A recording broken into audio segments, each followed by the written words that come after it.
Hello everyone, my name is Aditya Singh, and in this video we will solve these third internal NAD questions which were given in third internal examination.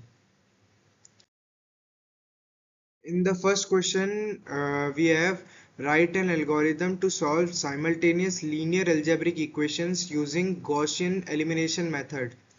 So we will read the number of equations, that is n, then input coefficient matrix A into array of n cross n, and right hand side vector B and the array of n.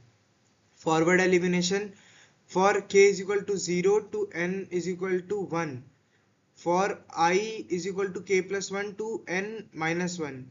Compute the factor f is equal to I cross k upon k cross k, for j is equal to k to n minus 1. We have I cross j is equal to I cross j minus f into k cross j.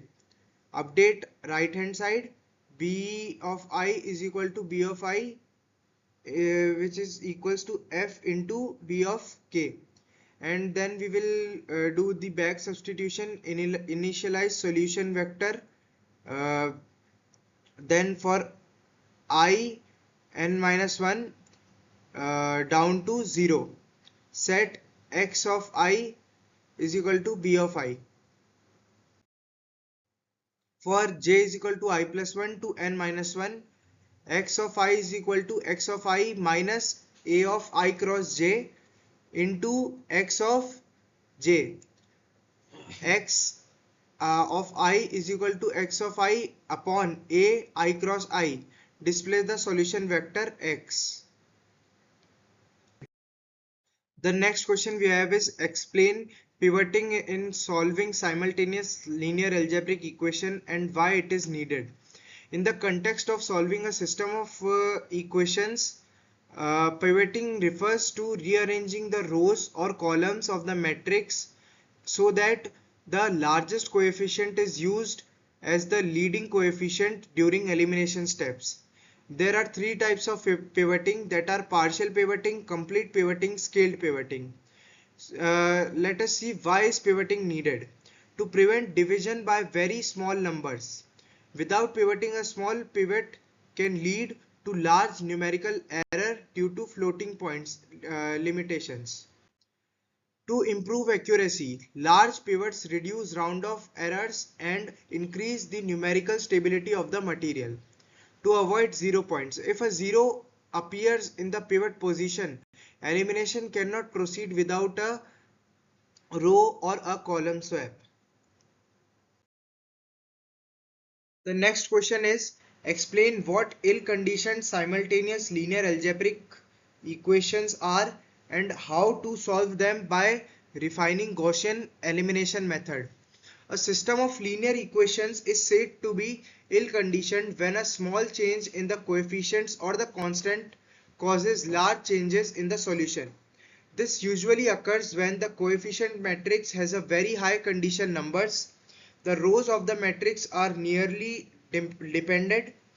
The determinant of the matrix is close to 0. How to solve this? Partial pivoting. In partial pivoting, we swap rows to ensure the pivot element is the largest in its column. This reduces division by small numbers, helping to minimize rounding errors. Second is scaled pivoting. Improves upon partial pivoting. Before choosing the pivot, scale each row by dividing all elements by the largest absolute row in the row value in the row. Then use partial pivoting on the scaled rows. Alternative refinement. After solving, compute the residual r is equal to b minus ax. Solve the system, update the solutions, repeat if necessary. Last question is compare Gaussian elimination method with Gauss-Seidel iterative method. So we will go feature wise. The first feature is type. In Gaussian elimination method, it is a direct method, and Gauss-Seidel method is an iterative method. Steps involved: reduces the matrix to upper triangular form, and in Gauss-Seidel method it repeatedly updates values of unknowns. Accuracy: Gauss elimination method is highly accurate while Gauss-Seidel method is approximate. Computational cost: Gauss elimination method's computational cost is high for large systems, and for Gauss-Seidel method it is low cost for dominant systems. And convergence always gives a solution, and in Gauss-Seidel method may not converge. Memory requirement: the memory requirement for Gauss elimination is high, whereas Gauss-Seidel method requires a lower memory.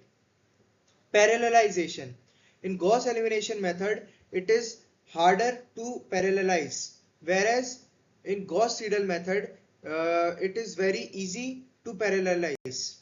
Suitability: small to medium size problems, and in Gauss-Seidel method large systems or real-time applications. So we are done with the third internal test, and in next video we will look at the ENSEM examination questions. Thank you.